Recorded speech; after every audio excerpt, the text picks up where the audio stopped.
So what is Making Sense about? So Making Sense is based on a book I wrote called Making Sense. And it's built a lot on the principles that are in this book. And a lot of you I know have the book. And if you do not have the book, please go out and get it. And we'll be telling you about where to actually get it, because as we continue with these conversations, and this is not a one-off, if you're here for the first time, we're doing this every Friday. Apart from when we take intermittent breaks, it's every Friday at 2 p.m. And this is not a one-off, because what we are trying to do here on Making Sense is about building a community of financially empowered people through thought-provoking and authentic conversation. So we are not here to tell you what you can Google, but to relate to you in a way that causes change. Because we know when it comes to the topic of money, when it comes to the topic of entrepreneurship, when it comes to the topic of just taking your life forward, there are articles out there, there are things that you can log on to, but we are here to relate to you, to have the conversations that mean something to you. So when you're joining, just imagine me in your sitting room, yeah? So just imagine we're having a conversation. So as I spend this hour with you, please ask questions, please share your experiences, because this is all about conversations. And we're often going to ask you to challenge the norm, challenge the grain, and even go against sometimes what you have actually been taught, because not everything we have seen or learned works. So today it's a very exciting conversation for me. The topic of today is, who are you without the money? And in the book I wrote, I kept emphasizing that money is great. And while you are here with us in Making Sense, we do want you to make money. But we also got to go and have the conversations that we understand what the place of money is and what it is not. And especially now when all of us, our financial lives in some way have been shaken, and we're starting to evaluate some of these questions. So I watched this show a while back, yeah, nothing to write home about the show. But I remember at the end of the show, one of the actors said, you don't get what you want, you get who you are. And that really struck a chord with me. And because we are talking about the money we're talking about today, who are you without the money? I'll also use a story in the scriptures about Jesus. He approaches a wealthy man, and the wealthy man asks him, what do I have to do to follow you? And Jesus says, leave your money and come and follow you. And the man is not able to do that, and he goes away very, very sad. So what is the similarity between that statement that the actor made, you don't get what you want, you get who you are, and Jesus, this man not being able to leave and follow Jesus, and many times, and then the famously quoted statement that it's easier for a camel to go through the eye of a needle than a rich man to enter the kingdom. And I think beneath the surface of all this is an identity issue. So what Jesus was trying to say is, it's not money that's going to get you to enter the kingdom. It's understanding who you are. And if you knew who you are, yeah, and who I was, you'd have been able to understand that it is not the money that makes you. You don't get what you want, you get who you are. And that is very profound for me, because many times we are chasing things, we want things, we want things, we want things. But we never start to understand, is it the things that I want that are gonna make me a person? Or do I become a person and then I'll even evaluate what I want and how to actually be able to get them? So why is this relevant in times like today? Yeah, people are living with less, and they are feeling fearful about having less. Coronavirus came and disrupted a lot of us. And I think what it also disrupted in us is our identity. We have lost jobs. We have lost businesses. The way we thought our business should work is going to be slightly different. The way we thought our jobs would work is slightly different. We have to make do with less. But are we starting to confuse less and having to make do with less as feeling as less as a human being? And that's what I actually want to reach out and challenge today. So in the book, I tell you about a story that, completely changed my life. Yeah. And I've written a lot about my story in my book. And when I talk about who are you without the money, and I'm here today handling this conversation because it's something that I have also gone through. Yeah. So in the book, I write a story about approaching the ATM and finding 200 shillings. For those of you who are joining us from other countries, 200 shillings in Kenya is $2. Approaching that and understanding that that's all the money in the world that I had, at least the money that I could access. Now, I felt like life was over. And in fact, in the ATM, and I write the story in the book, I was not even able to withdraw it. Now, I have gone for many seminars, I have gone to many schools, but this has been one of the most profound learnings in my life, yeah? And I remember that period trying to escape by binging on TV, hence some of the statements from shows that I'm telling you. I am not telling you to go binge on TV. But I remember the shame I felt. And please understand, my background is in investments. My educational qualifications read things like Masters of Business and Finance. So I felt shame, like I should not be in this position. And how many of you today are feeling shame and asking yourself, I should not actually be in this position? And that sometimes, and that self-condemnation is what many times is actually killing us. We tell ourselves we should not be in this conversation. So I felt shame. I had to do things like ask my dad for rent. And it coincided with my first business failing. When I had to go out for lunch with my friends, they had to pick up my tab or whatever. And yet I know all this. So that feeling of helplessness, I know. So today, all of you who are coming here, and welcome back everybody, yeah? I may not know what you are facing, but I know that feeling of helplessness. And I know what is attacking people right now, if we're very honest. And let's be honest here, as I said, imagine me in your sitting room is deeper than money. We are seeing increased cases of depression. We are seeing stories around the world of even suicide to some level. And you can link this back with money. I have talked to people who are like, I don't know how to look at my wife in the face. I don't know how to look at my child in the face and tell them I can't pay school fees. Entrepreneurs who are feeling shame as they talk to their employees about the changes in the business, delayed salaries, cutting salaries, not being able to pay salaries and letting people go. And we've never, in our lives, we have never been taught to cope without knowing the answer. And the situation we find ourselves in, because we are going out into a world where we have to generate new answers, we are coping with not knowing the answer. Yeah. So I have an activity for you as you look at that. And if you're feeling that, and even if you've not been disrupted to that level, but you're feeling the fear and you've entered a season where you've started questioning, who am I? What do I want to do? Without all these other things. And when I tell you who are you without the money, don't just think it's money. We've also got to understand, who am I without that job title? Who am I without that office? Who am I without doing the things that have been associated with my image? How do I cope without knowing this answer? So I want to see you, Lynette, glad to see you back as well. I want you to do an exercise just for 1 minute. Yeah? Remember, guys, I'm in your sitting room, yeah? And I want you to describe yourself without your job, describe yourself without your business, describe yourself without saying where you live, describe yourself without saying what you do, describe yourself without saying how much you earn, describe yourself without referring to how many kids you have, whether you're married or not, what your job title is. Just ask yourself, who am I without that? Yeah. Don't describe yourself with a circumstance. So don't say I am broke, yeah, or I am unemployed, or I am an entrepreneur, or I'm in manufacturing, or I'm in just think for a moment. If you were to meet me today and I say, hi, my name is Waceke, and I ask you, Rose Morioki, who are you? Yeah. What would your answer actually be?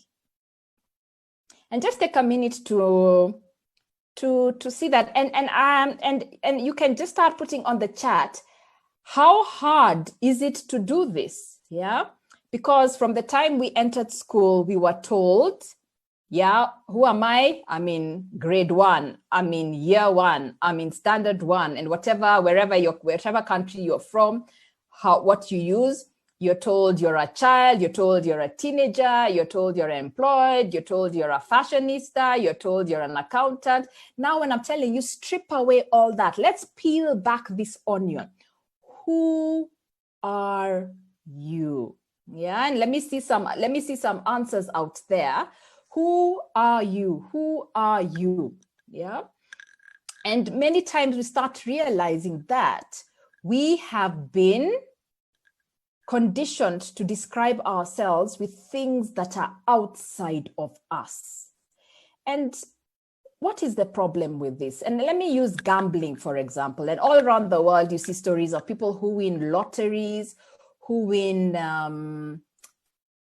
gambling. They go to a game and win gambling, and they win a lot of money. And then 3 months later, 6 months later, they are back to exactly where they are.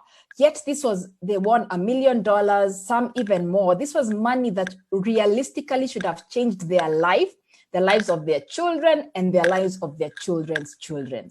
Why do you think they go back to the exact same position they were, or even worse? This is my take on this, and you can disagree.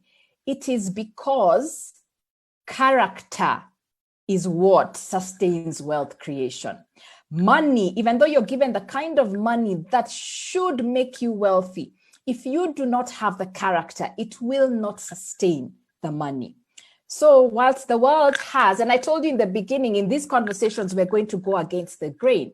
Whilst the world has made us throughout life define ourselves through our jobs, define ourselves through our degrees, define ourselves through where we live, define ourselves through how much money is in the bank account, define ourselves through our professions, really what we have not been equipped to, and these are the things we want to do in these making sense conversations, is to understand who are we, yeah?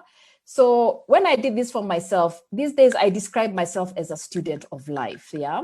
Thank you, Mildred, for your response. You're an African woman, gifted, highly skilled, unique, passion to bring out the best image in people. You've gone exactly where it is that I want people to go. But many of you may have been stuck there, or it needed to take you a moment. Maybe you are not as quick as Mildred to actually think. When I'm saying I'm not, if I remove father and banker from you, who are you? So can you see the problem? A lot of us have defined ourselves by our jobs, and a lot of us have also defined ourselves by how much we earn. Demographics define us by low income, middle income, high income, yeah? And I think I want us to remove that, because we were not made with definitions. All of us were made unique. And once we start understanding that you're creative, you're passionate about this and that, you like bringing out the best, yeah? You're skilled in this area, we can start moving beyond our circumstances, because our circumstances are always external. Now, when we come back to who are you without the money, if I am a creative person, yeah, I may have lost my job, or my business may have gone down, but I am not less or more creative because of my circumstances. What I now need to remember is I am a creative person, and all I now need to start doing is understand what has changed, what is different, and how do I bring and use that creativity, even though I may actually use it different. I may have lost my job title as head of marketing or as CEO, but that does not define me. What you'll realize as you go in this journey, who are you without, is there were some people who associated you because of a title and because of a position, and those people will fall away. But there are loads of other people who associate with you because of who you are, because you're a good human being, and those people are still going to be in your life. So don't take it personally when you see there are people who, by nature of the environment we were in, or where you worked, their association with you was that. So if you're finding, you're surprised maybe that, hey, I'm picking up the phone and trying to call this person and they're not picking up, it is because their association with you was external. And that season has probably gone. So I hope I'm making sense for some people out there. Please give me your comments. Let me know what it is that you're that you're going through as we go through this. So what is the problem with all of that? Yeah. The problem with thinking that money makes you more is that it never ends. And in the book, I keep talking about, if today I get $100,000, it's a lot of money. Yeah. That's about 10 million Kenya shillings, $100,000. It's a lot of money. But if I felt that when I have $100,000 is when I'll be more confident, is when I'll have the confidence to approach certain things, is when I'll deserve to travel. If I'm linking my sense of relevance and my sense of value to the $100,000, this is the problem. Once I get it, I will see why $100,000 is not enough. Because, and I quote from my book, Making Sense, we are giving money a responsibility it was never meant to have. Money was not meant to define you, yeah? So I will want $200,000. If I get $200,000, I'll still want $300,000. Can you see that? That cycle never ends. And so we are constantly in that frame of unfulfillment every time, yeah? Even when you have it, you keep thinking it's a bigger amount that will make you happy. So we are consistently playing catch up. Ask yourself, leave the situation that we found ourselves with COVID. Are you earning more now than you were 5 years ago? For many of us, the answer may be yes. Are you happier? Are you more passionate? Do you have more energy? Are you more fulfilled? Would you say your life experience has been better? So maybe you're feeling to some extent yes, but to some extent you're feeling, actually, I have been earning more money. And today you could be also still earning a lot of money, but also I hope this has made you think what is really important to you. Because this world of playing catch up, and there are many things to catch up. The world has many things to show you that you're still catching up, yeah? Then when we don't have it, we feel inadequate. Right now, so many people are writing into me. Many people are calling me and saying, I feel lost, I feel inadequate. And it's so hard to deal with what needs to be done practically at the external circumstances when the internal feeling is that of inadequacy. Remember, I told you, if you are creative, you are still a creative. Yeah. If you're a good dad, you're still a good dad. Yeah. So it's like being in like a ship in the sea, but without an anchor. If there's a ship in the sea and our waters have been stormy, the ship will keep going round and round and round and round. And I think the learning here is that money is not the anchor. Your job title is not the anchor. Your ability to pay school fees is not the anchor. We've got to be anchored in something different, yeah? And that's the anchor I'm asking you to tap onto today. And I can see comments from people saying, I'm a lover of beautiful things, a foodie, compassionate by nature. And that's going to be the new currency that we're going to have to use, yeah? So will you just keep going until it will keep going round? It doesn't matter today if you get $100,000. You're going to keep going round and round and round until you anchor it. Sometimes you think it's that beautiful new sports car that will anchor you. It is not. You will buy it and still understand you're not anchored. So there's nothing wrong with a sports car. Don't get me wrong. There's nothing wrong with a good life. There's nothing wrong with enjoying. It's just, I'm challenging that these things cannot be our anchors. So this thing has made us, when we think other things outside of us have been our anchor, it has made us follow the wrong jobs or careers. It has made us start business with the wrong motives. It has even made us marry the wrong people. And we become very, very, very blinded to opportunity. We've lived in a world that said you've got to be an accountant, banker, lawyer, doctor, architect, all these things. And we thought that once we get them, we are going to be anchored. But then we are not. Yeah. So who are we without the money? Who are we without the job title? Who are we without, when I remove the degree out of my CV? Who am I? Yeah. And I love some of the answers that are coming. And whoever is still struggling with this, I hope you can see some of the answers that are coming. You're a strong-willed personality, willing to take risk, time, and other resources to see it through. So this is where we have to break the chain. This is where we have to break the chain. So write this down, tweet it, whatever it is that you have to do. Money is not the answer to your problems. Identity is. So you are not having a financial crisis. You are having an identity crisis. You are not having an employment crisis. You are having, first and foremost, an identity crisis. Because when you know who you are, you understand I can make money. When you know who you are, you understand where are the new job opportunities. When you know who you are, you know, yes, I can make money, but money can never make you. And just take some time to ask yourself, even if you were given $1 million today, that money should not be what makes you.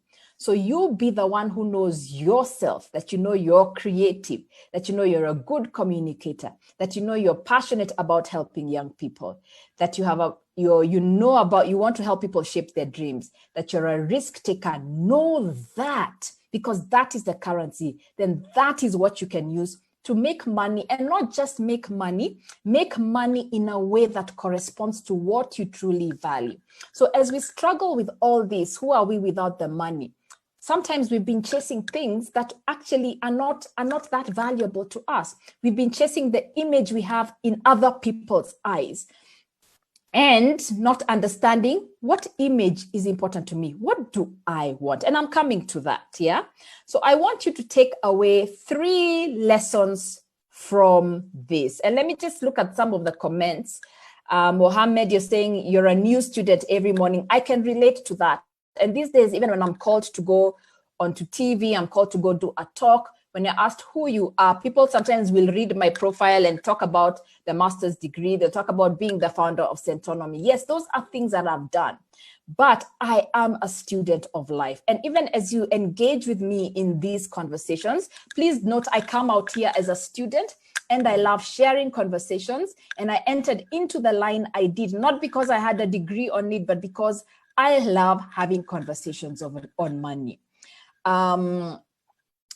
So Mohammed is saying you love challenges, you can start afresh, you like taking paths, the road less traveled, so to speak, and enjoy all the aspects of your life. And guys, I'm so proud. I just want to say that the way you guys are defining yourselves, and please hang on to these conversations that we're going to be having on this platform. We're going to start talking about and provoking thought and challenging the norm, as you have said, and understanding what do you do with that for your community, for your country, for your continent, yeah?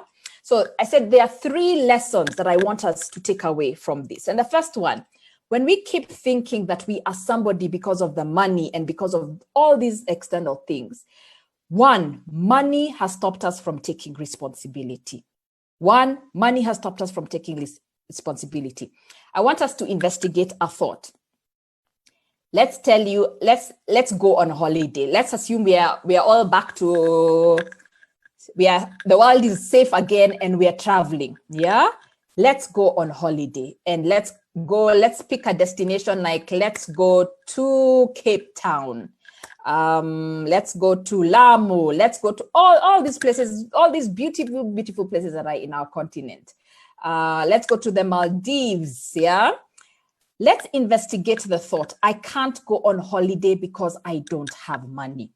Yeah, let's investigate that thought. And I'm using holiday because, guys, even as we say we are building a community of financially empowered people, we want to tap into what's important to you. So as I do this, because I'm the initiator of the conversation, if I use holidays a lot, is because I love to travel. Many people will say, I can't go on holiday because I don't have the money. But this is the problem. There was a gap between me telling you, let's go on holiday, and the thought, I can't go on holiday. And that space is where you consider it. So what we stop ourselves from doing is considering the possibility. And I'm talking from the perspective of I understood when I allowed myself to consider the possibility. I started understanding 300 bob a day, $3 a day is a fantastic holiday at the end of the year. I tapped into a world of offers, frequent flyer points and all these things, networks that have enabled me to travel far and wide in this world. Yeah. But it was never because I had the money. Yeah. But when you start saying, let me consider the possibility. And right now I've been talking to people who's like, I've always wanted to write, but I'm not big enough to be an author. Once you put that in your head, you have made an external, exactly what we're talking about, an external circumstance become the identity. Yeah. It becomes your reality. Yeah. So there's a step before that, consider it. So if we want to go on holiday, if we just allow ourselves to consider it, that's a different conversation. Because you're considering it, there's actually different people that you're going to talk to. Because you're considering it, you're going to start doing some sort of research. Because you're considering it, you're going to tap in some sort of information. Because you're considering it, you're going to say, hey, what can I do to generate additional income, even if it's in a different way because I want to go on holiday? All because you're considering. When you don't consider, you have tried to give money the responsibility for your life. And as I said, and I've written I write about in the Making Sense book, you are giving money a responsibility it was not created for. You are giving money the responsibility of making you a human being. Yeah. So this translates in so many other things, especially now. People are like, yeah, I have a business idea, but I don't have money. Then you stop considering it. And then what are you waiting for? Oh, I'm waiting for life to go back to normal. There is no normal anymore.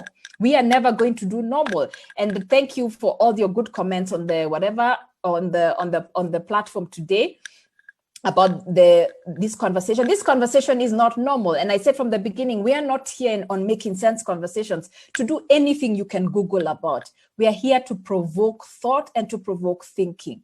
So you don't start considering it because, oh, I don't have the right educational qualifications. My parents want this and the other. I don't have money. I don't have networks. And even those who are employed is like, oh no, I can't do it because I don't have time. Once that's in your head, you have given something externally the responsibility. And what is that definition? It is called being a victim. You have played victim, yeah? When we are identified with money, even if it's things like I need to ask for help. Maybe I need to ask for help to raise money for this business. At least then you've started considering it. But when we are saying, I can't do this because I don't have money, you don't ask for help because you're afraid of how you will look. There's nothing wrong with asking for help when you need help, yeah? And the shame of not having money, don't make that into an identity. Don't make your circumstance into identity. So if you need to ask help from a friend, ask help from your parents, ask help from your church, ask for help. It is your situation now. 2 years later, somebody will come to you for help. So if you cannot ask for help, you will never be able to help. Then what we're doing is cutting the cycle of help. But we are a community, and in some way, form or the other, we are going to have to help each other. I've met people who tell me, I don't want to attend that forum or even that webinar because it's for people who have this kind of lifestyle, or people who are educated to this level, or people who have this kind of money. Let me tell you a story. In this moment of being very broke, I attended and I'm telling you, this is when I was finding money in the ATM that I cannot withdraw. I attended forums where they were asking for minimum investment $1 million. I did not attend because I had $1 million. First of all, my motive was, let me go and eat snacks. But it was also, let me go tap into what these people are learning. Just because I don't have money does not stop me from going and tapping into how wealthy people are becoming wealthier. And when I went there, all I discovered, yes, they had $1 million, which I did not have, but they were human beings with human questions. And even some of the answers they were asking, I knew that the answers, I had the knowledge, I just didn't have the money to actually execute it. Yeah. So we translate this into, we don't learn to save and invest because you don't have money today. There are many people who've told me, we'll come for Centonomy when we have the money, because they're thinking I need to have a lot of money to do it. Yeah. So I'm not saying you do not have to figure out money, especially to survive. Yes, you have to. And if you go back to some of the conversations we had earlier, we were talking about that. But there's a step before that, which many of us don't want to face. Yeah. And we run away from rejection. We run away from taking risks. And I'm so glad some of you have said we are a risk taker. We run away from what other people think. We run away from the mistakes we have made. We run away from fear of not having all these things we have used to create an image for yourself. And guys, I'm here to tell you, when I tell you, I know the feeling of not wanting to get out of bed in the morning, because sometimes we are running away. When I go out and I face my parents and I cannot afford to pay for them what I was paying for them, you're running away from what, not so much your parents, you're running away from what you will feel. Yeah. So we've got to face ourselves and stop saying,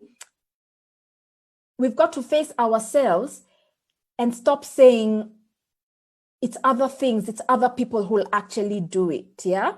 So yes, COVID has been there. Yes, we're dealing in a different world. Yeah, but let's stop operating like victims. So the answer is, do you take responsibility when there's no money? Yeah. Even if it's trying to find out different ways of actually doing things. So that was the first lesson. Do not give money your responsibility. The second thing, do you feel superior or inferior because you have less? There's a reason I was asking all of you, and thank you so much for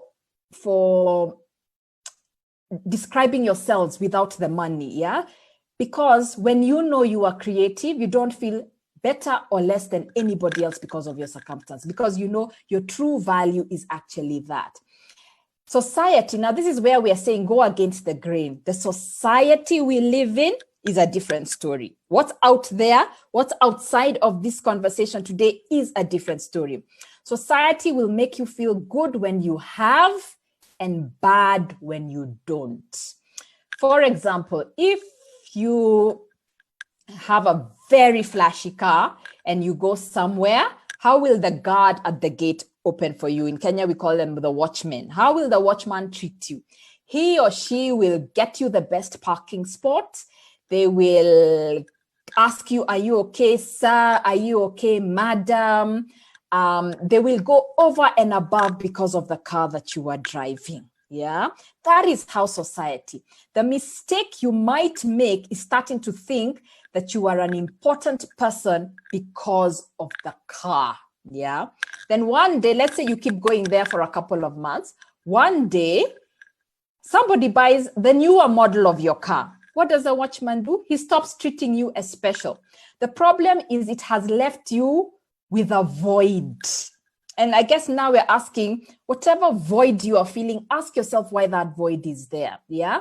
It's left you with a void. So what do you try and do to play catch up again? You want to go buy the bigger car because you want that feeling. So that feeling of attention, we call it respect, but it's attention, has made you, it's like a drug now. You're addicted. You want another hit and another hit and another hit. Yeah.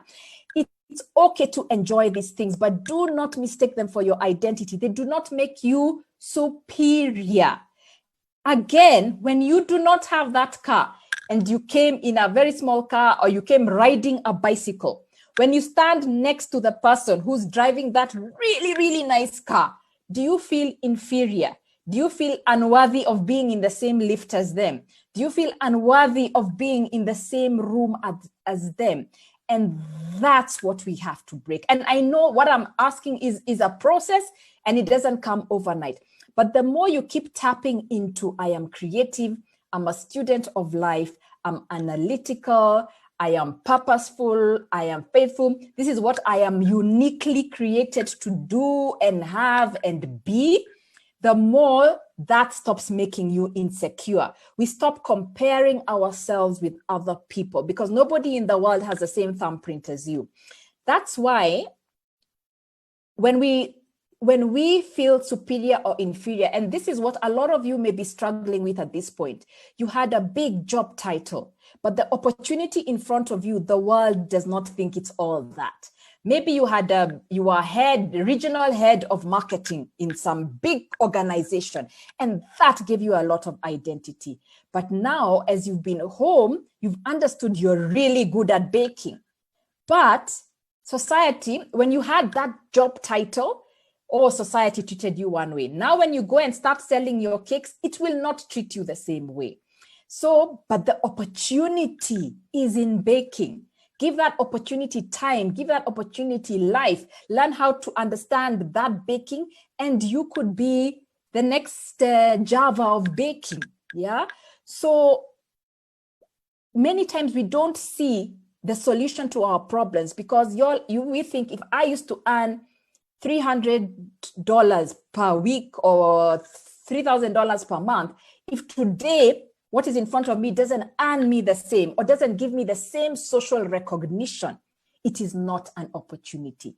Then you have fallen victim to feeling inferior or superior because of money. Many parents, we've been disrupted because our kids, education for our kids can't afford the same schools.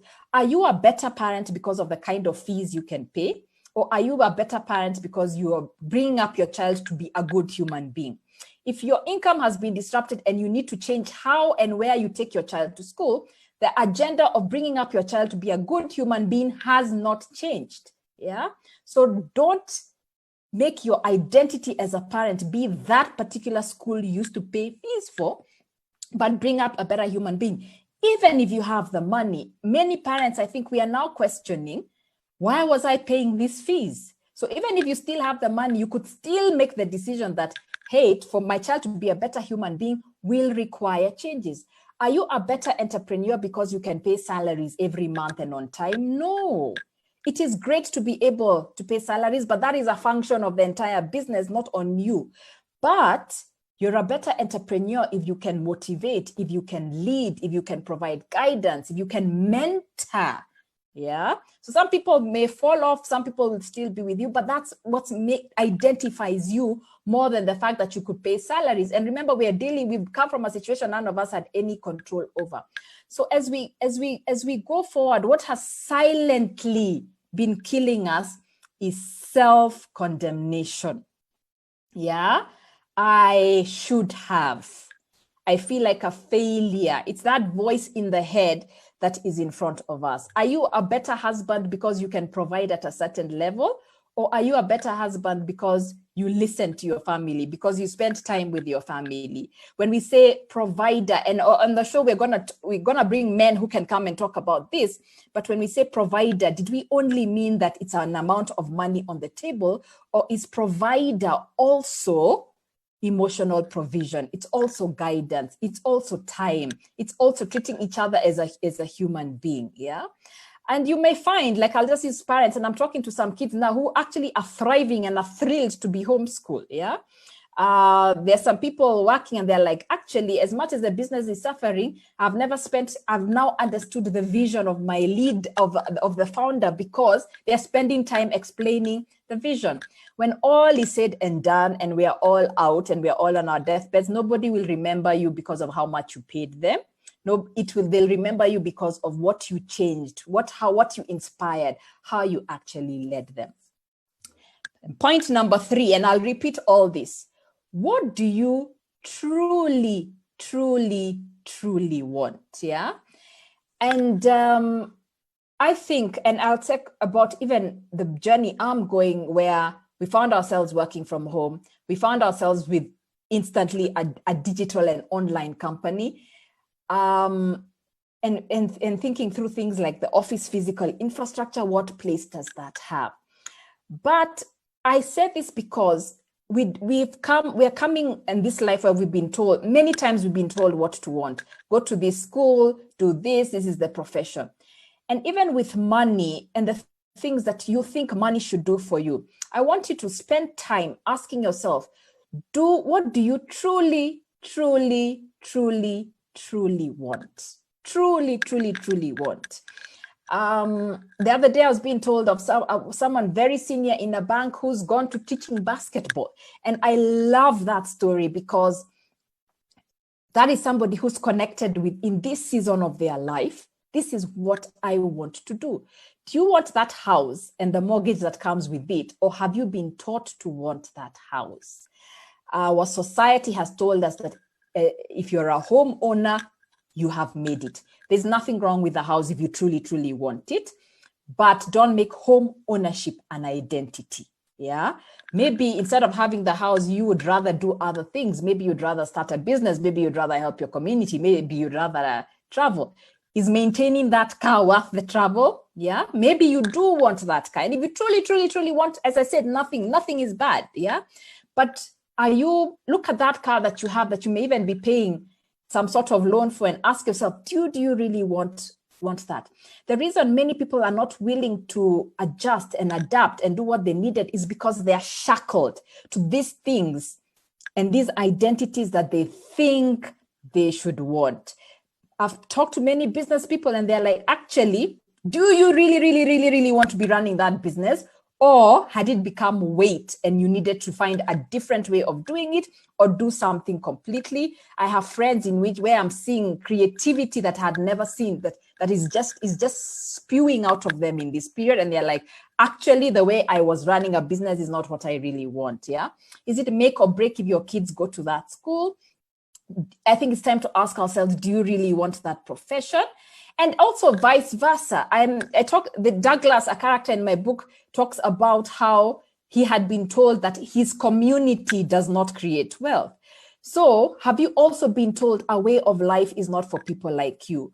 Starting business is not for people like you. Living a certain lifestyle is not for people like you. Were you also taught not to want? Having a home in a certain neighborhood is not for people like you because of external things, your background, what your parents did.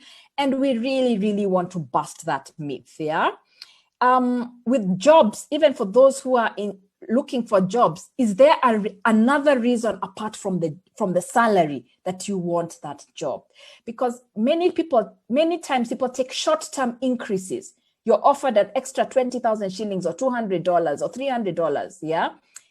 Only to realize in three months' time, that money is not enough, because money is never enough.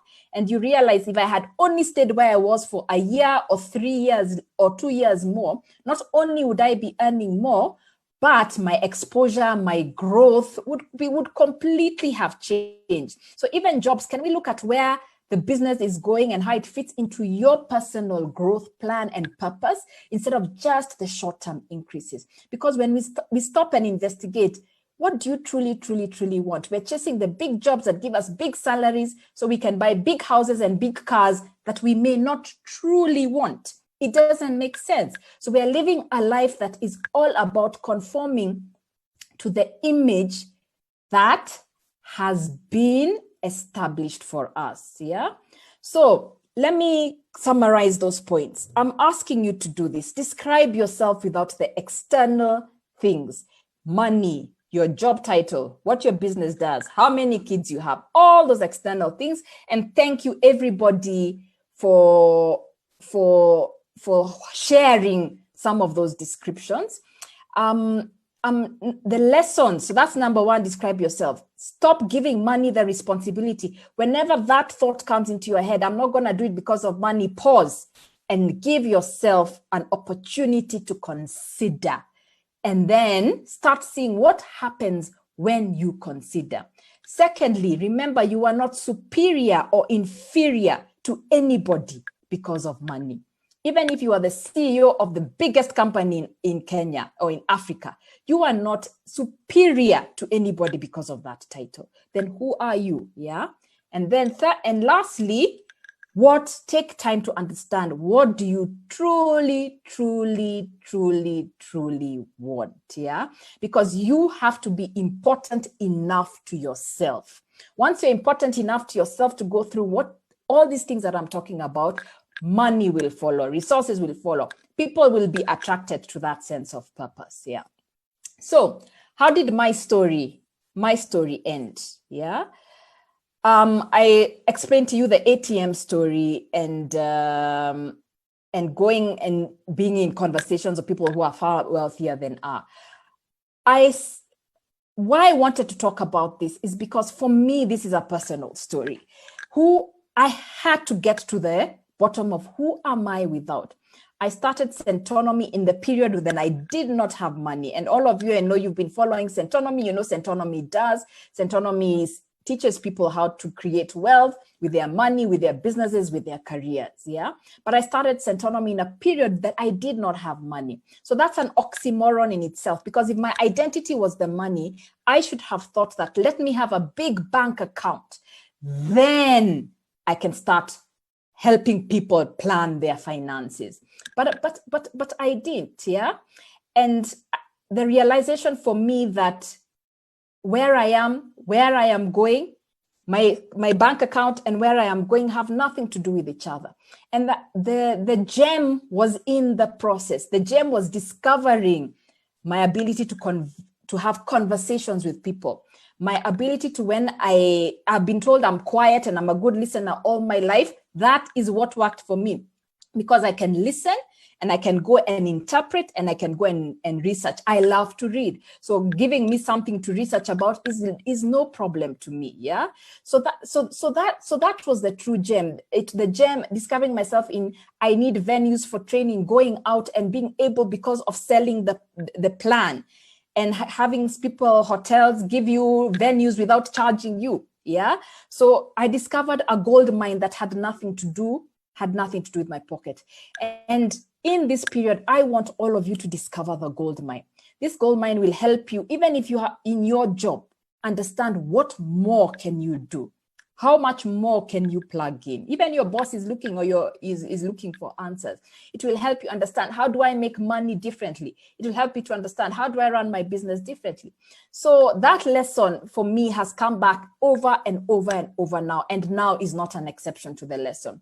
In building the business, I've gone through tax issues, turnover issues, can't pay salaries. And in the midst of that, it's discovering that it's things that are inside. The introvert in me has a voice. Understanding even things that I've talked about for so long. Eating lunch is not as important as going on a holiday. And I can still go on a holiday, but I would be what people would consider broke. But I've gone on a holiday, and because I've gone on a holiday, I can never think the same way as again.